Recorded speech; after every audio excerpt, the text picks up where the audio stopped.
What's up, Royals fans? Stick around. Josh, Joel, and I are going to break down the 2022 MLB Trade Deadline right after this. You are listening to KC Sports Network, the #1 podcast network for today's Kansas City sports fans. With former players from your favorite teams, informed perspectives, and former insiders, this is the place for you. You can find us wherever you listen to podcasts or on our YouTube channel, all over social media, or our morning newsletter, KCSN Daily, dedicated to your Kansas City Chiefs. KC Sports Network is proudly presented by Emprise Bank, your partner in possible.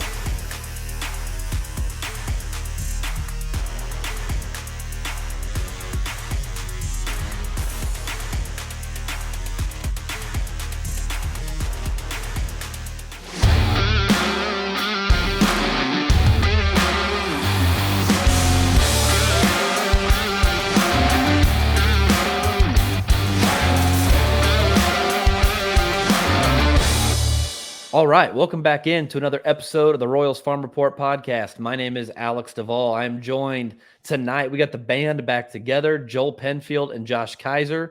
We're going to recap the trade deadline, talk about where the Royals stand, how the front office is operating.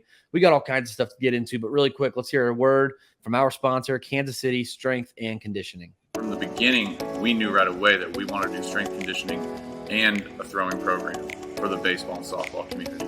It wasn't something we were trying to back into or all of a sudden learn. We knew we were really good at coaching these skills from the get-go. And the fact that we're in the same business and the employees are all on the same page, we can write a program based off of what a kid needs, not just getting him stronger or faster from a general sense. It's what does this kid need? On the pitching end, we can say, hey, this kid needs such and such. He needs to do this or that better. A lot of times it turns out it's not something that needs to be fixed in the baseball cage or on the throwing mound. It actually needs to be fixed in the weight room.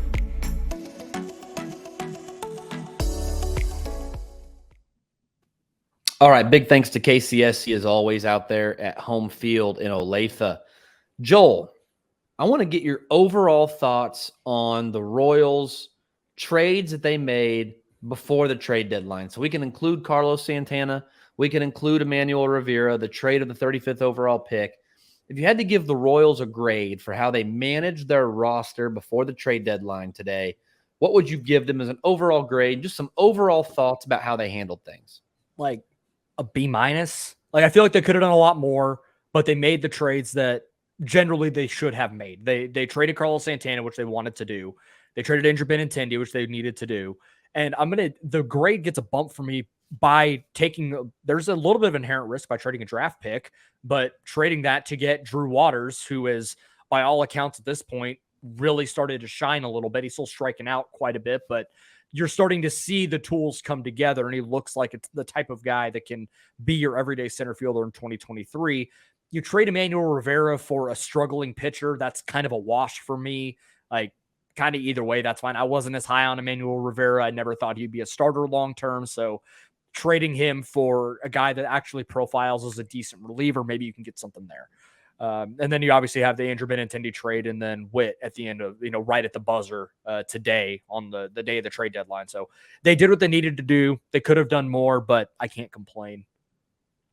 Josh, what are your overall thoughts and maybe a grade for how the Royals have handled their roster up to the trade deadline? So leading up to this, I told you guys in the chat that about a week ago, I was resigned to the fact that none of these things were going to happen. And I think I've said it multiple times before that we've been clamoring for a Whit Merrifield trade for 3 straight seasons. And I'm just like, no, not going to happen. I don't care if it doesn't happen. I don't care if it does happen. I'll be pleasantly surprised if it does. But at this point, why would he? So the fact that they actually did that is going to get a letter bump from me. But I like the Waters trade, like you guys have talked about, the inherent risk of trading a draft pick. There's also, and I didn't really realize this until yesterday, there's also plenty of risk on the Braves side, potentially drafting a guy at 35 that they can't sign for whatever reason, doesn't want to sign. That's very, most of those guys are drafted with the plan and the slot money in mind, but it's just risky. It just kind of hit me yesterday that could have happened. But I mean, overall, I was completely fine with what happened. Like Joel said, they could have done a little bit more. Who knows what that reliever? It looked like that reliever market was setting up nicely to sell off a Barlow or a Stamont, but I'm also not completely against the way they approached it. That if they are into contending a little bit next year, you don't want to start in a deficit and need bullpen pieces when you had them last year. And then if you want to keep that as a strength and you got your two best guys there and keep them on the roster for a little bit longer, fine. They can do that. And if they're not contending next year, we can try to ship them out again. We'll see how it goes. So I'd say overall, I'm going to go B+, just because it seemed like, they did the things that they needed to do. They could have gone more, but I'm fine. I was pleasantly surprised with what they did do. I'm going to give them a B-, and I'm going to give them the lowest possible B- that you can get at an 80%, because pitchers are depreciating assets. They are never, probably not never, but almost never going to gain value. It is really hard for veteran pitchers to gain value. They are almost always on the decline. If Scott Barlow were to tear his UCL at the beginning of next season, he is a complete net zero for this team for the rest of his contract. He's got 2 years left.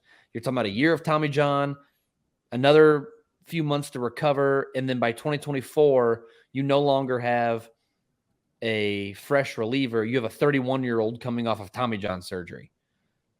You have to analyze your roster in a way that makes sense for the future when you're already out of the playoffs. Now is no longer part of the consideration. Find ways to make sure that Bobby Whit Jr. sees the playoffs in a Royals uniform. You got 5 years left.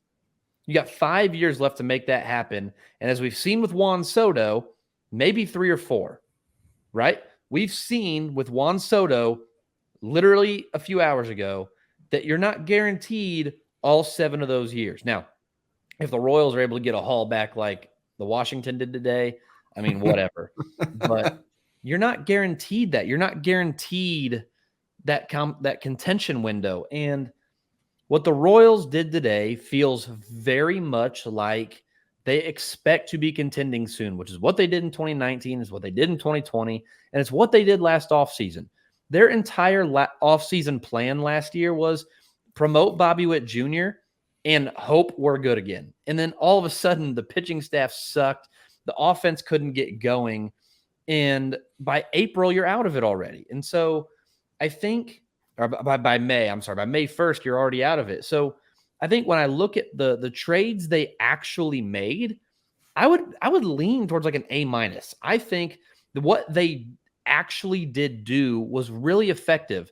And I think the moves they made really make sense for a lot of what the organization needs, what the team needs now, what the team needs moving forward. It's the moves they didn't make that get like a big fat F from me, maybe like a D-. Not trading Michael A. Taylor at the peak of his value was a mistake, was a huge mistake. Harrison Bader got you back Jordan Montgomery to St. Louis. I would have been all in on something like that. Go find an arm, go find anything else that you think can in some way help the team now and in the future. This team needs pitching bad. Jordan Montgomery's been very good the last 2 seasons. I would have been very much in on having him in the rotation next year. Scott Barlow's another one. Scott Barlow, the reliever market was so hot.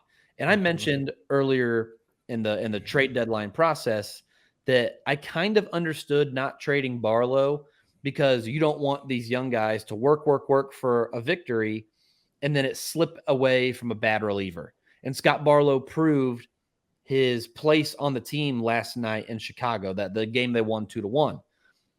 That was before I saw what mediocre relievers were getting on the trade market. Jordan Grosshands went for like two guys who were having good years, but with no proven track record.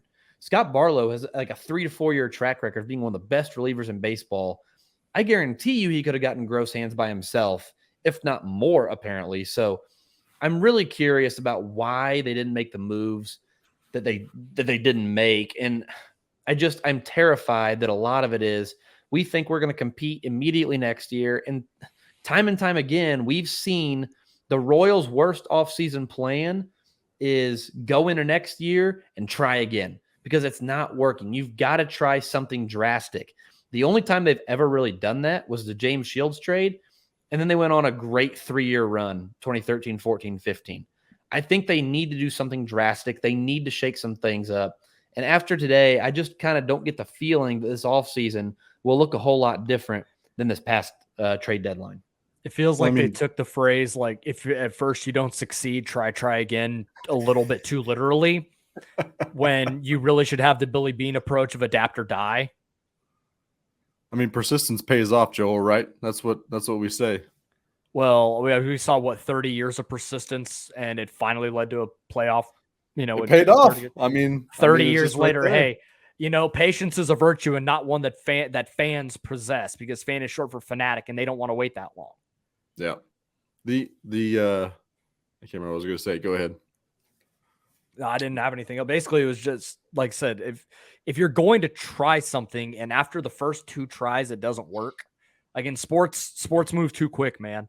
Like you have to try something different. And there is a track record of the Royals making a splash trade like that, and something I could potentially see them doing this offseason for a cost control pitcher for a couple of years. And hey, it worked. But trying the run it back with a mediocre team and just hope everyone gets marginally better enough that it leads to 4 or 5 more wins, that ain't going to cut it, especially with the player development and coaching staff that's in place right now. It's just not. That's what I was going to say. Like, the big shakeup move could still happen in the offseason. Arguably, that's where Dayton Moore lives for those big shakeup trades. So that could very well still happen. There's still plenty of guys in the system, bats especially, that you could absolutely still turn into that big move like the Shields trade. There's plenty of arms in the system that we've heard that scouts and other front office executives would love to get their hands on. So just, maybe test the test the waters, see where we're at on that, and there could still be something big happening. That's not off the table, but totally understand that kind of want that done now so we can at least see the blueprint. We see the direction.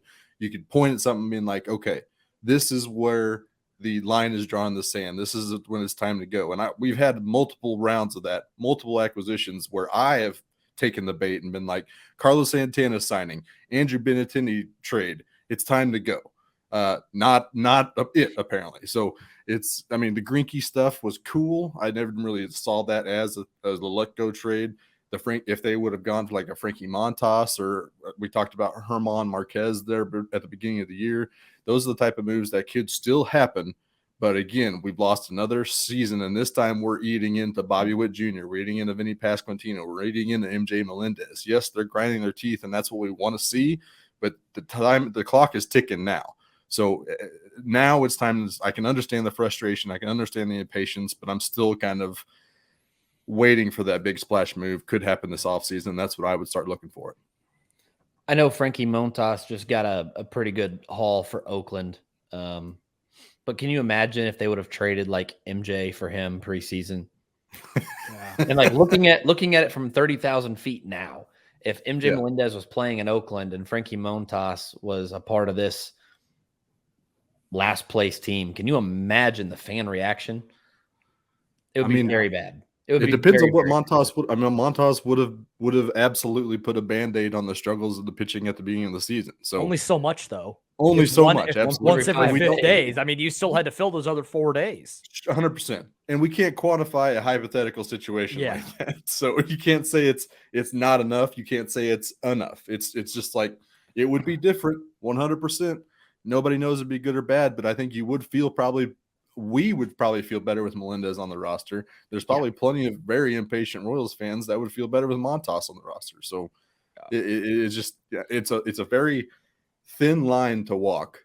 And I think that nobody knows what the offers were. There may not have been any offers for Barlow or Stallmont. There was plenty of reports that there was, but we have no ideas what those look like. I got plenty of terrible trade proposals in fantasy baseball today. And if you sit one, you listen to this, you sit in one, you know who you are. They were awful. Do better. It could have been the same for the Royals today. Let's break down really quick the return that the Royals got for Whit Merrifield. Samad Taylor is currently like a quad A type. He has yet to make his big league debut, but he's right there on the brink of it. I think if the Royals had an immediate need on the infield, Samad Taylor could come up and fill a gap in terms of good runner, good defense, good enough hit tool. And I actually think there's some juice in there. There that is some serious untapped. bat speed. Like Yeah. there is some serious bat speed in there that could lead to some power. Now, I did see, I believe Inside the Royals said it from JJ's press conference that there's some nagging injuries that he might not play the rest of the year, but he is going to start next year in AAA and probably end up on the 40. Yep. And then the other piece to the trade was Max Castillo, who I'm a big fan of. Castillo, he reminds me a little bit of oh God, what's his Bruzdar? I can't even pronounce his name. Gratterall. Yeah, where it's just a big mammoth of a human being, and then it's like effortless velo that comes out of it. Now, even though he throws the ball pretty hard, because he throws his changeup like 89 miles an hour, so Castillo throws the ball pretty hard, but it's not like an overpowering fastball.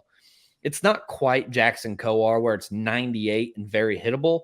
It's not Brandon Maurer or anything. It's just not overbearing. So he's got a big fastball. It's just not overbearing. And then he throws his changeup a ton and his slider a little bit. I think if I were the Royals, first thing I do is, okay, we're going to throw your fastball less and your slider more. Keep the changeup about 35%, but we're going to throw like 20% sliders and 40% fastballs. And here's what your mix is going to be.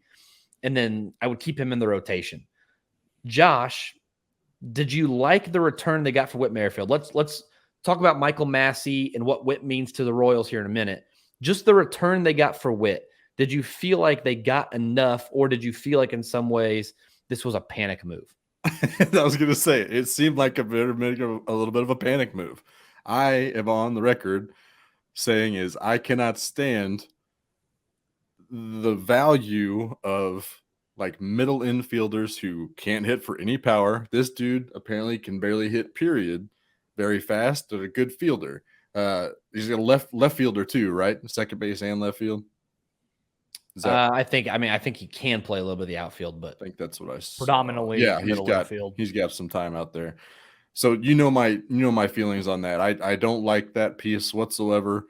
But Whit Merrifield is out. I do like the potential for the pitcher, as long as they can get him figured out. Again, that's a big question mark for this organization. So if this is what eventually it took to get other guys like Massey some opportunity, Michael Garcia, then I'm totally fine with it. If it gets Whit Merrifield on the contender, then I'm totally in for it too. And it is, I know there's plenty of talk about him going to Toronto and how ironic that is. But I kind of wanted to pose it to you guys. We know that Dayton Moore likes to take the moral high road in just about everything that he ever does. Is there a slight possibility that he did this just so Whit Merrifield would get vaccinated? No. Do you think there's any part of that? No. Nope. I know. Okay, I don't need practicality here. I need you guys to put your tinfoil hats on. Dayton Moore loves to save people. This is where my head's at. That's what immediately went in my head. Do I think there was maybe like 1% pettiness in there? I'm not even saying it's petty. I'm thinking it's righteous. I don't think it goes in the righteousness. I think there was about 1% petty in there, and we lost Josh. We did lose Josh right about the right time too. Tucker is not in the green room. Like, we don't have a producer right now, but like that would have been like the perfect time for a producer to come in and be like, okay, Josh is going to be muted and we will come back to him when he's done talking about that. I actually thought it was kind of interesting that I think it's interesting that Whit ended up going to maybe the best contender that was in play. I don't know how to make that. Well, Toronto's got a 4-game lead on the wild card right now, so he's in a very good spot to go to a playoff spot. So if you're gonna convince me that Dayton Moore was trading Whit to Toronto for a reason, it almost seems like he was doing him a favor by trying to get him to a team that's not guaranteed a playoff spot, but is the most likely destination for a playoff spot among teams who are submitting good offers. Like I would believe that he took 10% less on the return to make sure that Whit had the best chance possible to go to a playoff contender.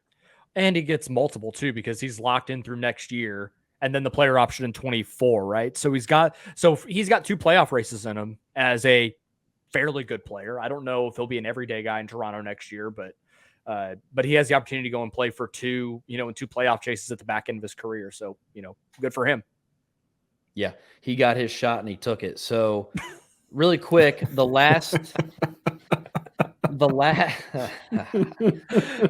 was right there. I mean, that was a hanging curveball right there. You couldn't miss that. Sitting on a tee for me. Not throw away your shot. Michael Massey is coming to the big leagues. We're recording this on Tuesday night. It hasn't been officially announced. I am telling you guys for a fact, Michael Massey is on his way to the show. He'll get to make, it's not his big league debut, but his official addition to the 40-man roster, big league debut in Chicago, where he is from. Oh, that's awesome. I didn't even think about that aspect of it. Yeah, I don't know if he'll be in the lineup tomorrow because he'll have just gotten there and it's a 1:00 game. But I have tickets to the game on Thursday, and I cannot wait to go see Michael Massey live at the Kauffman Stadium. I was going to say at the K, at Kauffman Stadium, at the K, whatever.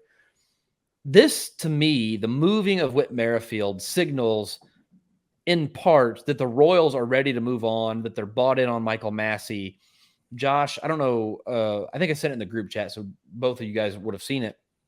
But the Dodgers were reportedly sniffing around on Lofton and on Massey, which is a vote of confidence as much as I need one for both players. But I like Massey. I know we like Massey, but sometimes with these prospects, like we like them, we think they'll work, and then the Royals just hide them. They don't bring them up.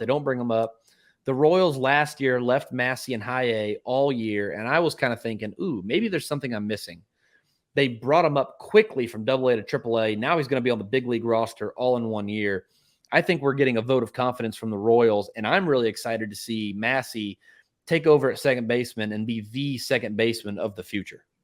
I said it last week, I think on One Royal Way with Marcus Mead. We were talking about the possibility of if Whit gets traded, then we have there's an avenue for Michael Massey to come in. And I said, and this is a bit hot takey of me, and I don't normally do this, but I said, I genuinely believe that Michael Massey is going to be good enough early on that he's going to make fans kind of forget about Whit Merrifield, because he can be that guy for the next 5-6 years.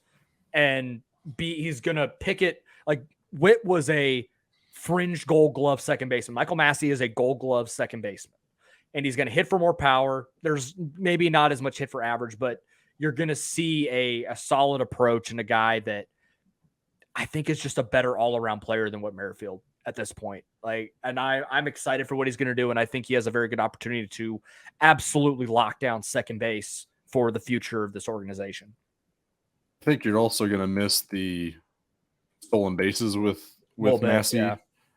Whit can absolutely do that depending on, I mean, not the fastest player in the league, but he was still able to be crafty enough and a great read to be able to rip bases off. So I think that's also something that Whit might have over Massey and with that respect. But yeah, I mean, we've talked about Massey for years, and it does seem like him and his very sharp chin are going to be manning second base for a long, long time, and I can't wait to see it. Very pumped for it. That his jawline can cut steel. Like it's wild. It's nuts. Yeah. I'm going to be the one with the Family Guy reference this time, Alex. So go ahead and take a seat real quick. But they did the Reese Witherspoon can open cans with her chin. That's what I see when I see Michael Massey's awesome chin. So there shouldn't be a can left unopened in that clubhouse. It's just the added bonus of having a good-looking baseball player on your roster, I guess. Hell yes. He is a handsome fella. I want to talk now. Actually, really quick, Joel, let's get a read in here from our sponsors over at ticketsforless.com.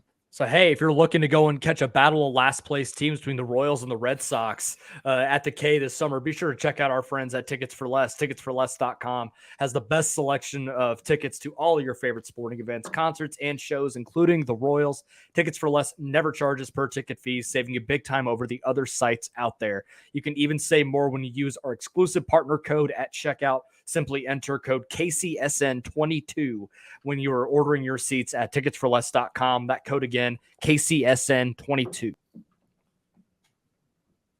All right. Big thanks to Tickets for Less. I bought my tickets for the game on Thursday. So by the time you're listening to this, the game tomorrow on Tickets for Less. So big thanks to them. They might be two last place teams where you can go see Eric Hosmer and other Red Sox. Oh, that's right. That is kind of the cool thing about that is I had these tickets beforehand, and then all of a sudden the Red Sox acquire Hosmer. I'm like, I'm going to get to see Hosmer back live in person. Did I ever tell you guys a story before we get into more serious things about how I missed his last game at the K? No. Oh, you did? I bought tickets to that last game in 2017, and they weren't exactly cheap. And I had way too much fun in Warrensburg the night before. I watched the game in a miserable state from my couch. Actually, not even my couch. It was my wife's couch at her apartment in Warrensburg, Missouri. And I was so tired and so miserable that I was watching the game with like one eye when Hosmer went deep. And I literally I screamed an obscene phrase of some kind. And my wife's in the other room like, what? And I was like, of course he did. Of course he did. Like, so I fully expect Eric Hosmer to go off the foul pole and his first at bat back at the K. Off Robbie Ray, lefty down the left field line. In a 8-1 game? No, it was his first at bat. It wasn't right. It wasn't 8-1 at that point, but it did end up being bad. Watching those four come off, I don't have a picture of those four up on my wall, but that's rad. It was a really cool moment for sure. Yeah, and I missed it. So you always got to live with that one. Yeah. So really quick, I want to talk about a psychological theory called relative privation. And it's not really a theory. It's a I don't know what you would call it. It's a logical fallacy, maybe. The idea is that there are people who will ignore a problem on the premise that there's other problems. And it's like, hey, we know that problem A exists, but in our minds, problem B is a bigger issue. So we're going to ignore problem A as if it's not a problem and focus on problem B. The reason I bring this up is it feels like the Royals for a while now have had an issue with relative privation and the idea that they have issues, a lot of them, just like any other team, especially a small market team in Major League Baseball. And yet they're always focused on the big league team and putting their best foot forward on the big league roster, even if it's not very good. They've ignored the pitching development that needs overhauling. They've ignored the pitching coach who's still in the big league dugout. They've ignored the types of fastballs they're acquiring to give them better chances at being good developers of pitching. They have ignored trading pieces off their big league roster to this idea that they need to be competitive at the big league level. The team is in last place with Scott Barlow on it. They are in last place with Michael A. Taylor on it. I know that the losing is a problem, but by ignoring the other problems that exist in your organization on the roster in the farm system, you are only creating more problems at the big league level down the line. So, Joel, really quick, am I off base for suggesting that maybe winning every game isn't the most important thing right now at the big league level for the Royals? I think that's fair. I do think there is a certain amount of it where the Royals are kind of missing the forest for the trees. Like there is a lot that goes into it, especially when you have to manage and organize 6 baseball teams over the course of, 5 or 6 months. But yeah, I agree. Like the problems that are persisting at the big league level are also the problems that are persisting down in A-ball.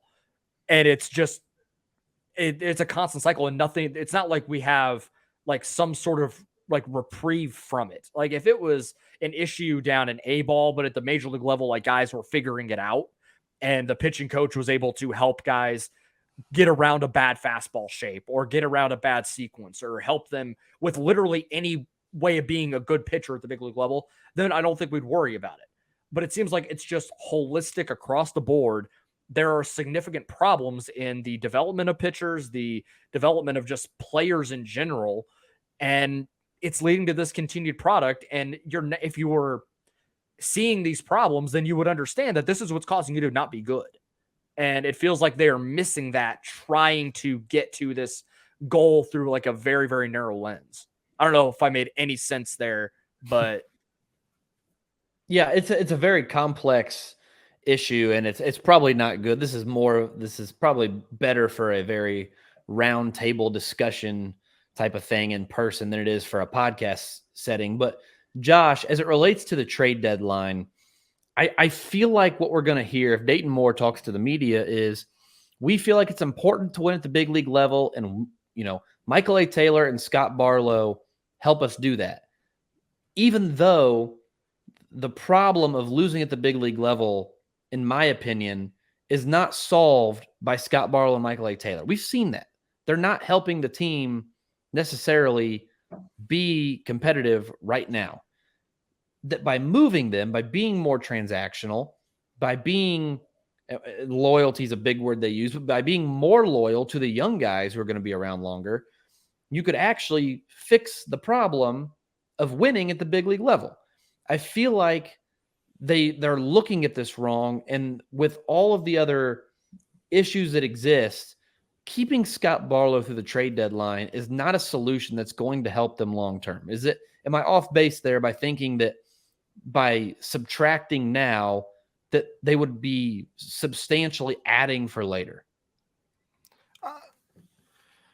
I understand I think I understand what you're saying. As far as the Barlow situation goes, again, we don't know what the return would have been.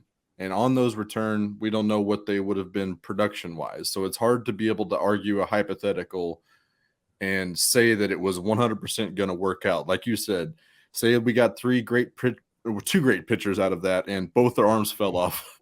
I mean, that's a net zero and a net negative because we no longer have Scott Barlow no matter what he does. That's unlikely to happen for sure. I'm just saying that arguing that is not necessarily going to work out in the end. But I also understand what you're saying, that it did seem like the reliever market was on fire at the moment. There were plenty of good things that were being offered to other teams. So in theory, they're being offered to you as well. I don't understand the part where it does, keeping Barlow here and Staumont here is still good for the short term, which is what they're operating in the last 3 seasons. And obviously that's not necessarily the case. So if you're in the mindset of this front office and you think that you're that close to contention, you are not going to make those deals and give up on the next year. I don't think. If you want to make a move and think you can take on a Weaver and turn him into a new Barlow, I understand that move, especially if it's for an Emmanuel Rivera. Like I talked to you guys, I'm with Joel. I don't know if he was the long-term solution at third base in generals. Maybe. I feel like they unlocked Emmanuel Rivera's fastest and highest gear. And so they're going to turn him into a project and be able to turn him into a potential Barlow or maybe better. So I like those moves because it does kind of exchange the long-term mediocrity and organizational depth for a project that they think that they can fix. Therein lies the issue, and what you're talking about, the problem that they are seemingly okay with dealing with is development of pitching. And we've seen some good. Singer has been nails. Keller has been really good. Bubic has been really good lately. Lynch shoved last night. There are seemingly some steps forward. I just don't know how real they are. I want to see more of it. And that's what the rest of this year is going to be. So let's say they've taken those steps. All 4 of those big steps are real. Then they enter next year with Barlow, Staumont, Weaver, and whoever else, Quas, any of these dudes still in that bullpen. That's a solid bullpen. You add a couple of big names and who knows what happens. So I understand what you're saying. I understand the impatience and the questions of what this organization's philosophy is. I understand the question marks. They're well deserved. Let's leave the philosophy behind because that conversation, while sounds great, and I think it went well for us three here, I'm kind of wondering how that's going to sound on a podcast tomorrow. So let's leave the philosophy behind. We'll come back to that another time. Swimming in that purple haze to get real hard in that stuff. Let's jump forward to the roster next year. I don't know what the big move is, but I would argue that without a big move to the rotation, that we're going to be looking at this team next year as being maybe 500. Like I think right now, if you told me the team will be 500 at this time next year, I would be thrilled. I would be ecstatic and overjoyed, which means realistically you're looking at below 500, not in the playoff race again. I don't know what the addition is. I don't know what the move is. I don't know how they get there. But based on the roster as it's currently constructed, I think we can go in some capacity that Nicky Lopez, Bobby Whit Jr., Michael Garcia, Adalberto Mondesi, and Michael Massey will be manning the 3 infield spots left to first base. Are we sure about Mondesi? They're going to run him out there. I don't necessarily love it. I don't think he's necessarily going to be any good, but they're going to run him out there. Is this his last year of control? Like 23? No. Okay, I couldn't remember. 23 might be, but it's definitely not 22. Yeah. That's what I mean. Like next year. So would he be a non-tender candidate? Probably not. No, he's going to be so cheap. There's no way they let him go. They love him too much. I don't, especially off an ACL tear. Like if he, I know, like it's same unlucky. Stuff as he was going through last year. It's just little stuff, and he wasn't performing. Maybe, but I mean, I would almost guarantee you that he's on this team in some capacity. Okay, so something to consider. At first base / DH, you have Vinny and Nick. In the outfield, you have Olivares, Isbell, Michael A. Taylor, Drew Waters, MJ Melendez, maybe a Tyler Gentry, Nick Lofton sneak in there. Behind the plate, Salvi and MJ. Looking at the lineup, do you think there's any way that this offense can be a top 10 offense in Major League Baseball next year? Yeah, I mean, I have no reason to believe that they can't, right? Like, especially now we're almost at a point where the entire lineup, sans Salvador Perez, has worked with Drew Saylor in some capacity, right? So we're seeing the fruits of the labor right there. And even with 50% of the lineup having worked with Drew Saylor for 2 years, I mean, it's already coming together pretty nicely. So it would not shock me if they were. And if they're a top 10 offense and the pitching is fine, like, and by fine, I mean like 15th to 18th in baseball, then you're looking at probably a 500 team or pretty close to it, right? Like, I think the offense is going to bang enough. They're going to keep themselves in games. And then it's up to the pitching to just hold on just enough to keep things rolling. So how do they get this pitching staff then from being literally one of the worst in baseball to marginal to average? Because I will say the one thing that I keep coming back to is that there's a very small handful of pitchers under the age of 25 who are really throwing well this year. It's not a very long list. And it just seems like pitchers are taking longer and longer to adjust to the big league game. So maybe there's some progression coming but they've struggled so mightily.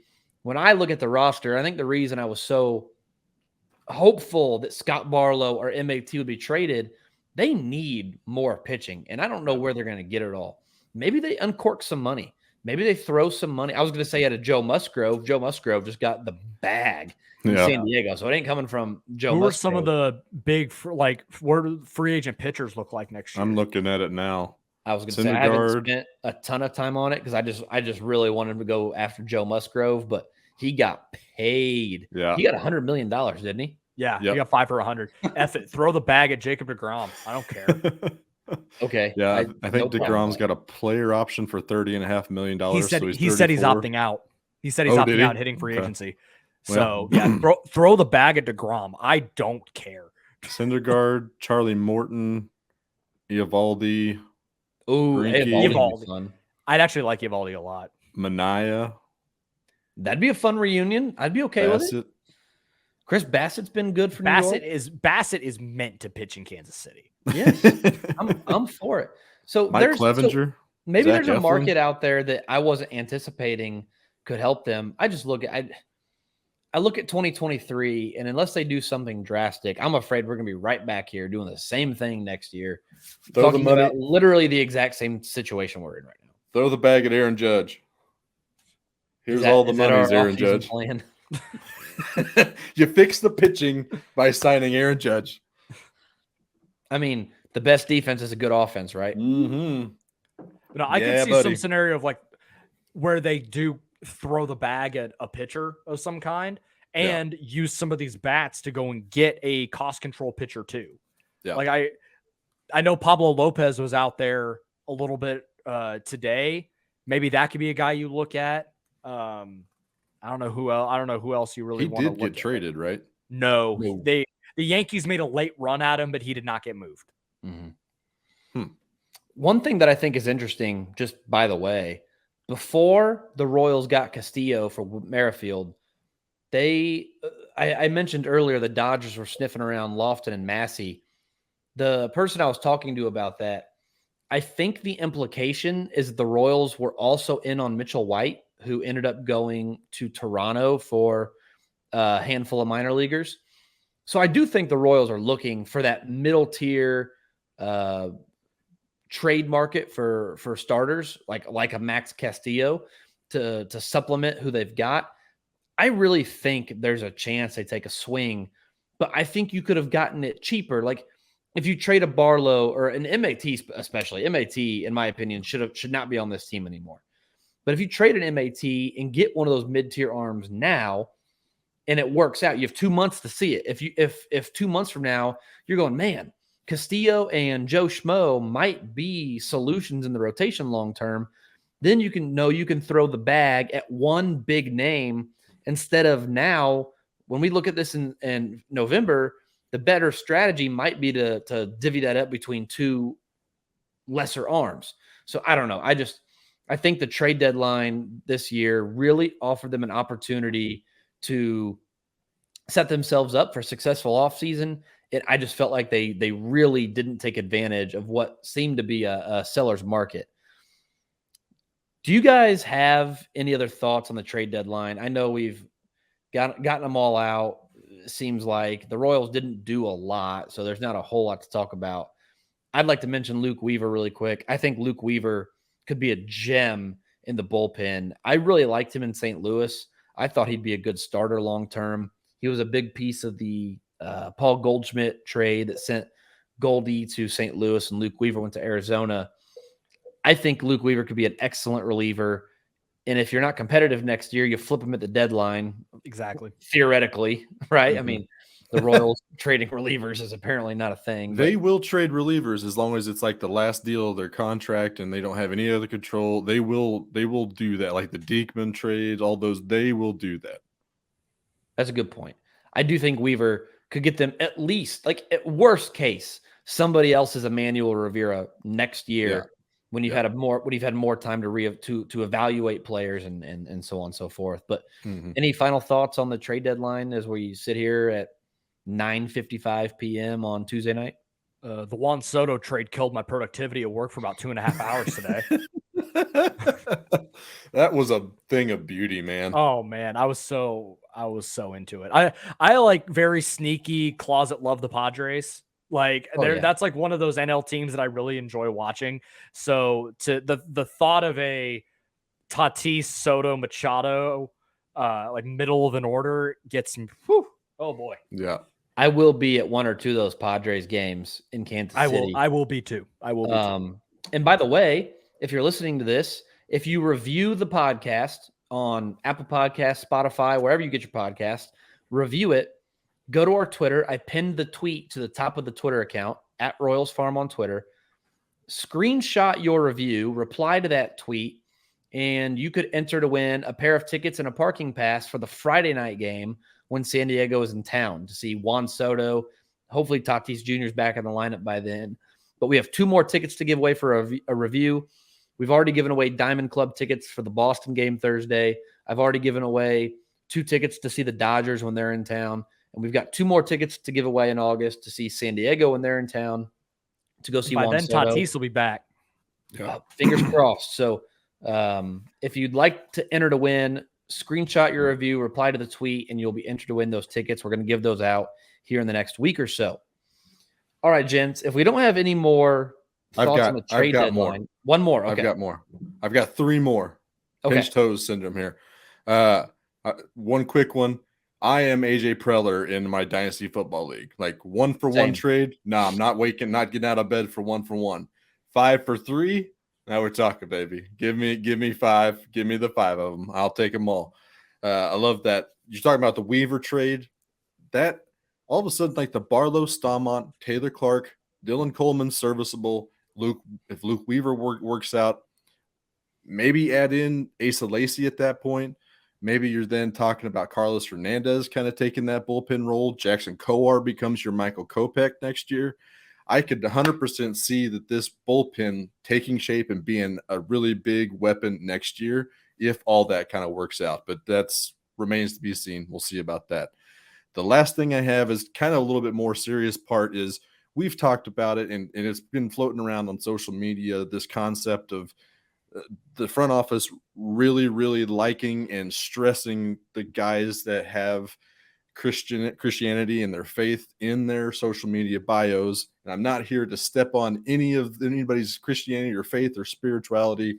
I do have a little bit of an issue with the player pools that it seems like it could potentially get in the way of adding talent to this organization if that's what you're looking for. If that's like goal A is to find a model faith, God-fearing man, then that is one way you can go, but it absolutely takes talent off of the table. And I don't really like that. I'm not saying that he should or should not do that. It seems like it's unnecessarily shrinking the pool that you could potentially be, adding talent to this team. That is a concern of mine. I know there was plenty of social media saying, oh, the atheists don't like God and they don't like the Royals like the God. That's not what I'm saying whatsoever. It just seems like that it is taking players out of the pool that could be potentially added to this roster to add talent. So just wanted to throw that out there, that we aren't attacking your faith or our faith. We're just saying that from a baseball standpoint, it's a little bit worrisome. And just in case you're listening to this and thinking that Josh is attacking you, I will back him up by saying that my son turns one. So by the time you're listening to this podcast, my son turns 1 today. He's a 1 year old as of August 3rd, which is, just crushing me in the inside. But on Sunday, we are having his baptism. He's being baptized on Sunday. So we're very excited. My wife and I have decided to renew our commitment to the church and be baptized with him. So I am not, the one to be on Twitter screaming into the clouds about the thing Josh was yelling about, but I'm also not offended at it at all. I'm not. I think it's funny. I think it's funny that every time the Royals acquire a player, it's wild, like they're man. Talking about the IG test or whatever. So yeah, if you're listening to this and you're getting offended, don't, because I'm not offended, and we're sitting here talking to each other. It's not worth getting offended over. It is kind of funny though, and it is. I agree. If that is item number A on the list of what we're going to acquire, it's interesting, if not problematic. Yeah. So I do think it's interesting, because as soon as they traded for Luke Weaver, it was like that article came out. I'm like, you got to be kidding me! Like, this is wild, man. Serious? Like, no, there can't be any other like the Dodgers aren't doing this. I think the Rockies are like sort of infamous. Are they? Yeah. Well, I will say too. Long story short, I met the son of the owner of the Tampa Bay Rays like a long time ago, and part of the reason they took the devil out of Devil Rays was a religious. I remember that. Yep. So anyway, so it does happen, and baseball is a sport full of men from the South who are more typically religious. So it's not like there's a shortage of them, but it is funny that every single time, it just seems. But anyway, okay, my surprise for you guys tonight, really quick before we get out of here, we're going to play a little game. I have in front of me our preseason We had a top 100 back then. We don't do 100 anymore. Royals prospects. So no Googling, no typing here. I don't want to see any fingers blazing a trail across keyboards. Josh, you're going to go first. I'm going to give you the first guess. We're going to go to the top. Oh, what does the fun end here? Let's go to the top 35. We're going to go back and forth until you each have 5 strikes. You got to guess one player that you think was in our top 35 preseason 2018. Just Royals prospects. Oh, this is 2018. Oh, no. Preseason 2018. If you get it right, you go again. If you get it wrong, that's strike one. We're moving on to Joel. Oh. This is preseason 2018. Okay. Preseason 2018. Oh, no. Okay. All right. I'm going to go Ash Russell. That is incorrect. He is not on the list. Strike one. We're moving on to Joel. Joel, who is your 2018? 2018? So that would have been Nick Prado. Nick Prado was number 1 on the list. Very good. 1 point for Joel. Foster Griffin. Foster Griffin, number 6 on the list. Wow. Sully. Sully, number 3. MJ. Number 5. Ooh. Who was? Oh, Chase Below. Ooh. Chase. Yep, 21. Wow. Brewer Hicklin. Brewer Hicklin interesting. was. I thought he was. I don't see him now. Apparently not. Brewer Hicklin is strike 1 for Joel. So we're back to Josh. Let's play 3 strikes here because it's a butt whipping in progress here. It is 5-0 Team Joel. Josh, you have 1 strike. Khalil Lee. Khalil Lee was number 2. Okay. Was Dozier still considered a prospect at that point? He was. He was number 4. Okay. The top 5 have all been picked. Top 6. Scott Blewett. Scott Blewett, number 14. Gigliotti. Michael Gigliotti, number 19. I can't remember if was Kyle Isbell in their organization at that point. He was not. He was a 2018 draft pick. So it is 5-4. Joel, we're back to you. Nolan Watson. Nolan Watson was not on this list. Wow. It is still 5-4. Josh, you have 1 more strike. You got to get 1 here to keep it alive. There are some big names that we're missing here. Miguel Almonte. Miguel Almonte. Wah, wah, wah, wah, wah. Wow. I said big names were missing, and he went with Miguel Almonte. I was just going off the top of my head here. Wow. Joel, do you want to add on, put some icing on the cake? 2018. Oh, geez. Oh, I've already got 2 right off the bat. Oh, was Richard Lovelady? Of course he was. He was number 9. Yep. Who else? I'm trying to think of any other pitchers. There weren't many. It was very, very slim pickings back then. Zimmer's still got to be on there. Oh, yeah, right? Zimmer maybe? Nope, he was not. The guys we missed, number 7, Donnie Deweese Jr. Now, who would have? I mean, how did we forget Donnie? Donnie Deweese. Oh, my goodness. He's back with the Cubs, right? This is embarrassing. Number 8, Nicky Lopez. Number 10, Trevor Oakes. Number 11, Brad Keller. Number 12, Gabriel Cancel. 13, Evan Steele. 15, Josh Stamont. 16, Heath Philmeyer. Number 17, Ryan O'Hearn. Who's 18, Eric Skoglund. Emmanuel Rivera at 23. Oh, who else? Maybreeze Valoria, 28. Sebastian Rivero, 29. Scott Barlow, number 31. Oh, wow. Grant Gavin, number 33, and Cam Gallagher, number 35. Some of the bigger names that we missed on this list.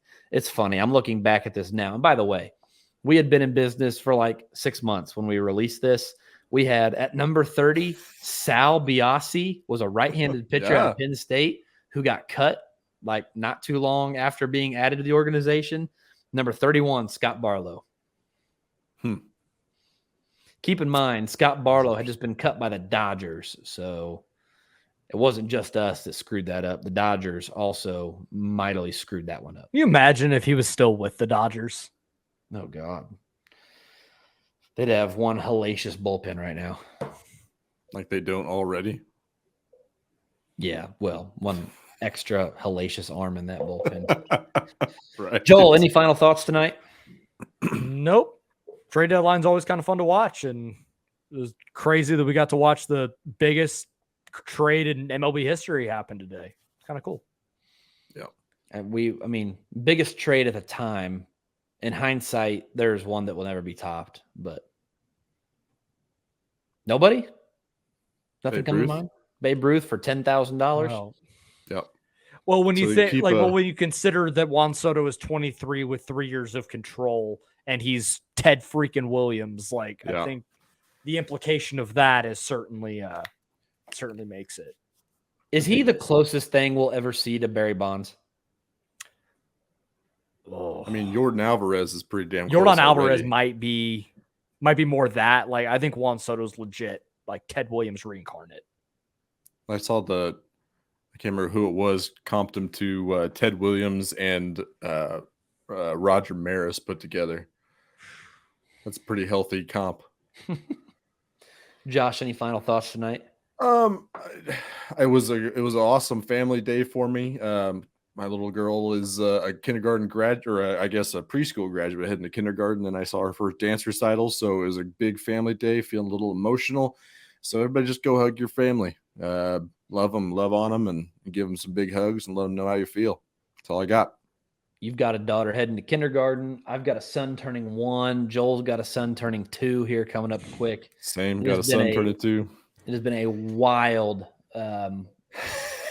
wild time here at Ridgemont's High. My final thought tonight, our rankings will begin on Friday. So the trade deadline's gone. The draft is gone. The guys in the farm system are the guys that are going to be in the farm system. So with Michael Massey being called up, he will not be on the list. We try to keep guys on the list who are maybe a little more subjective. Like Michael Massey was in everybody's top 3. He's getting called up. He won't be a prospect for much longer. Hell, by the time we actually get to Massey, he may not even – he'll be close to not having big league eligibility or rookie eligibility anymore. So it probably won't be that close. But in terms of when we start taking guys off the list, it'll be really close. So Michael Massey won't be on the list, but he was top 3 in pretty much everybody's list. But guys like Max Castillo, who have big league time on Hellzerpa, but are now in the minor leagues / hurt, we try to keep them on the roster. They're on the rankings as a keeping track of organizational depth and who goes where, and guys who are a little more subjective of where they could be ranked. So Friday, here in a couple days, we will have the honorable mentions out. On Monday, we'll have 50 through 30. The write-ups preseason are way more in depth, which is why there are much fewer guys on the lists. So Monday will be 50 through 30. Wednesday will be 30 through 20. Next Friday will be, I don't know, probably 20 through 10. And then we'll get into the top 10 about the next week. So anyway, the rankings are coming up here in August, and then minor league season will be winding down with about a month left by the time the rankings are done. School will be started. The Padres will be in town. So, yeah. Also, hey, nice hat. Thanks, man. Nice hat, Joel. Nice hat. Thank you. Yeah, I finally got mine. Josh and Joel have had these for a while. Northwest Arkansas decided to sell them again. So This is the coolest baseball hat ever. If you're not watching on YouTube, it's a gold hat with a blue bill and a man, like an old man. Looks like they tried to make Slugger a human being. Yeah. I thought it was like a Neanderthal or like a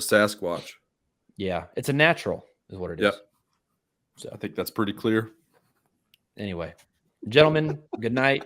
It was one hell of a day. It's been a hell of a few weeks. So I need a cigarette. we'll see you again next time, knuckleheads. Good night, Canada.